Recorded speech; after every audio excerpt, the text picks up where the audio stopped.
تحریر کیا ہے سمیرہ شریف طور نے۔ Part number 2۔ جب تمہارے پاس وقت ہی نہیں تھا تو میری اچھی بھلی زندگی میں ایک دفعہ پھر پتھر کیوں ڈالا تم نے؟ کیوں بلوایا مجھے؟ یہ خط کیا معنی رکھتا ہے؟ کیا چاہتی ہو تم اب؟ اپنی جیب سے خط نکال کر اس نے اس کے سامنے لہرایا تو بجائے وہ شرمندہ ہونے کے مسکرانے لگی۔ مسکراہٹ بھی طنزیہ سی تھی اور نظروں کی کاٹ حد تک سوا تھی۔ کیا چاہتی ہوں میں؟ اس نے خود سے دہرایا تھا، پھر ہنس دی۔ بڑے عرصے بعد یہ سوال کرنے کا خیال آیا۔ وہ سالک کی آنکھوں میں دیکھنے لگی تھی۔ وہ لب بھیج گیا۔ آپ کو کیوں بتاؤ میں کیا چاہتی ہوں؟ ہٹیے پیچھے۔ اس وقت میں مصروف ہوں، بعد میں یہ بات زیر بحث لے آئیے گا۔ بے فکر رہیے، میں کہیں نہیں بھاگی جا رہی، جبکہ بقول آپ کچھ عرصے تک یہی ہیں۔ کتنا پر اعتماد انداز تھا، شکست دیتا ہوا۔ نہ جانے وہ کیا تھی، ہمیشہ اسے مجبور کر دیتی تھی، مگر اس دفعہ وہ مجبور نہیں ہونا چاہتا تھا۔ محبت میں انا بھی شامل ہونے لگی تھی۔ اب کے لیے اپنی ذات کی توہین برداشت نہیں تھی اس میں۔ اپنے رشتے کی پامالی گوارا نہیں تھی۔ اٹ از ٹو مچ اسوا، تم کہیں نہیں جاؤ گی۔ میری بات سنے بغیر اور میرے سوال کا جواب دیے بغیر انگلی اٹھا کر غصے سے کہا، آپ مجھے روک بھی نہیں سکیں گے، میں ضرور جاؤں گی۔ اس نے مسکرا کر سالک کی غصہ بھری آنکھوں میں دیکھتے ہوئے اس کے ضبط کو آواز دی تھی۔ انداز لہجہ نہایت چیلنجنگ تھا۔ اچھا خاصا کول مائنڈڈ سالک ایک دم لوز ٹمپریچر ہوا تھا۔ کیا سمجھتی ہو میں اگر کچھ نہیں کہتا تو بے بس مجبور ہوں؟ مائنڈڈ، تم میری بیوی ہو، سارے اختیار رکھتا ہوں میں تم پر۔ اس کے ہاتھوں سے ٹرے چھین کر میز پر پٹکتے ہوئے، اس کا بازو تھام کر اسے بستر پر دھکیلتے ہوئے وہ غرایا تھا۔ زندگی میں پہلی دفعہ اس نے اپنی نیچر، طبیعت اور مزاج کے خلاف کچھ کیا تھا۔ اسوا نے منہ کے بل بستر پر گرنے کے بعد کوئی حرکت نہیں کی تھی۔ دوپٹہ اپنے ہی پاؤں میں الجھ کر کچھ قالین اور کچھ بستر پر گر گیا تھا۔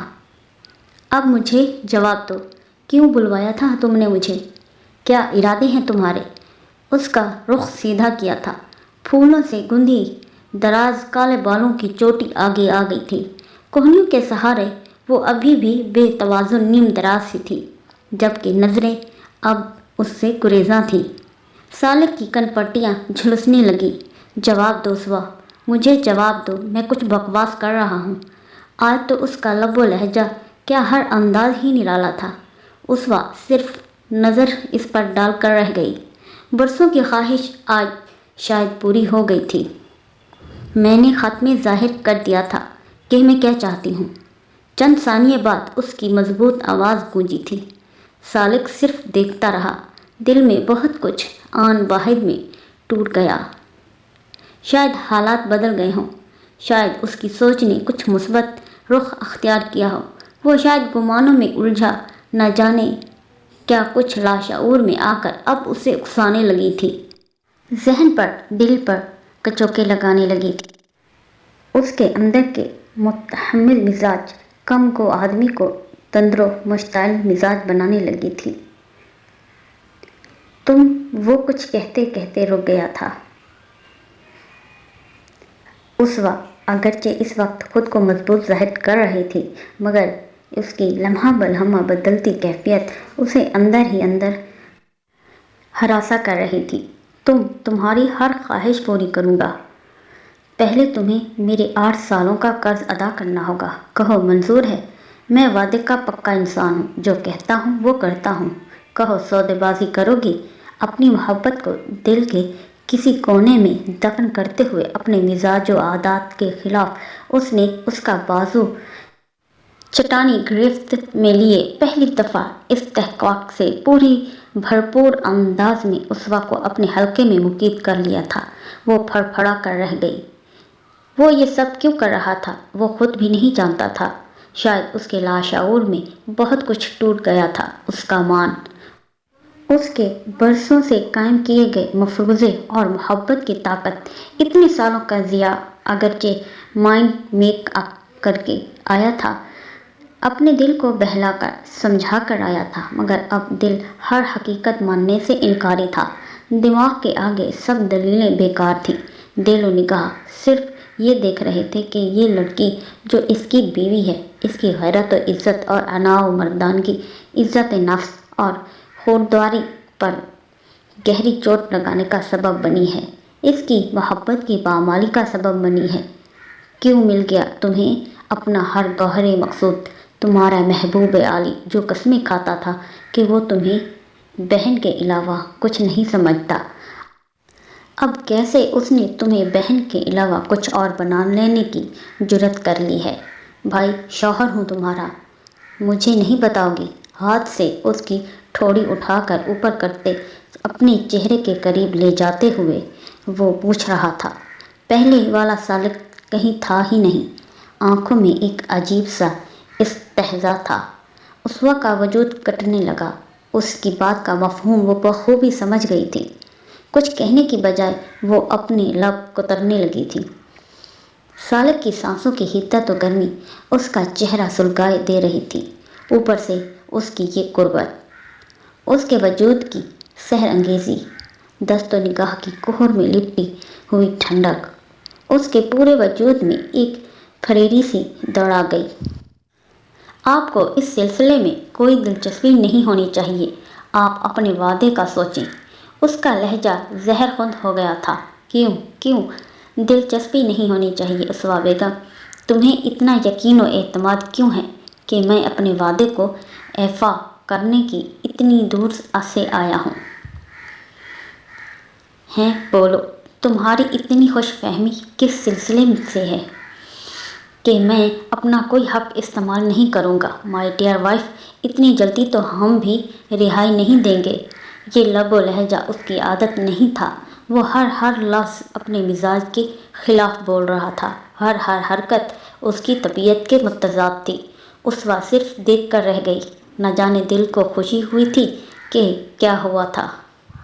اس لیے سالک صاحب کی نظر شناسی کی صلاحیت آپ میں سرے سے ہی نہیں، اپنی ذات کے گرد فصلیں کھڑی کرتے کرتے بالکل ڈھہ گئے ہیں۔ کبھی اپنی ذات سے نکل کر دیکھیں تو میرا مطالبہ برا نہیں لگے گا، اتنی گہری چوٹ لگا جائے گی۔ اس کے تو وہم و گمان میں بھی نہیں تھا۔ اس کے وجود کے گرد اس کے ہاتھ ایک دم ڈھیلے پڑ گئے تھے۔ وہ استہزائیہ ہنسی۔ چلیں، اچھی بات ہے، ایک دو دن رہیں گے ہی نا؟ آج کل میرے ٹیسٹ ہو رہے ہیں، تھوڑی سی ہیلپ کروا دیجیے۔ سالک نے جان چھڑوانے والے انداز میں فوراً سر ہلا دیا تھا۔ جانتا تھا وہ کتنی ذہین ہے، پڑھتی خاک نہیں تھی۔ کیا ہے، کیوں ہے کے سوالات کے کہہ کر اسے زج کر دیتی تھی۔ بس اس کی ہیلپ لینا تو ایک بہانہ ہوتا تھا، اصل مقصد تو اسے چڑھانا ہوتا تھا۔ مگر مجال ہے جو کبھی اس نے اندر کا غبار باہر آنے دیا ہو۔ اوپر سے اسے حویلی کے طور طریقے اور اصولوں کی پاسداری کا ہمیشہ خیال رہتا تھا۔ ہر بات میں شائستگی، رواداری، تحمل مزاجی کے وصف کا خیال رکھتا تھا۔ شور و شرابے سے سخت نفرت تھی، اور وہ تھی کہ بالکل متضاد تھی۔ شعلہ جوالہ، ہر وقت ایک ہنگامہ برپا رکھنے والی ضدی اکھڑ دند دخول لڑکی تھی۔ اگر یہ کہا جاتا کہ ایک مشرق اور دوسرا مغرب ہے تو یہ بے جا نہ ہوتا۔ وہ واقعی ایسی ہی تھی۔ وہ اسے چھوڑ کر بی بی جان کے پاس آ گیا۔ وہ کچن میں ملازموں سے اس وقت صبح کا ناشتہ تیار کروا رہی تھی۔ بی بی جان، مجھے آپ سے ایک ضروری بات کرنی ہے۔ ہاں کہو، میں سن رہی ہوں، انہوں نے اسی مصروف انداز میں جواب دیا۔ یہاں نہیں، میرے کمرے میں چلیں۔ بی بی جان حیران ہوئی، پھر اس کے ساتھ اس کے کمرے میں آ گئی۔ بی بی جان، میں اسوا سے نکاح نہیں کروں گا، اس نے چھوٹتے ہی کہا تھا۔ اس وقت کمرے میں داخل ہوتی اسوا دروازے پر ہی ٹھٹک کر رہ گئی تھی۔ کیا کہہ رہے ہو تم؟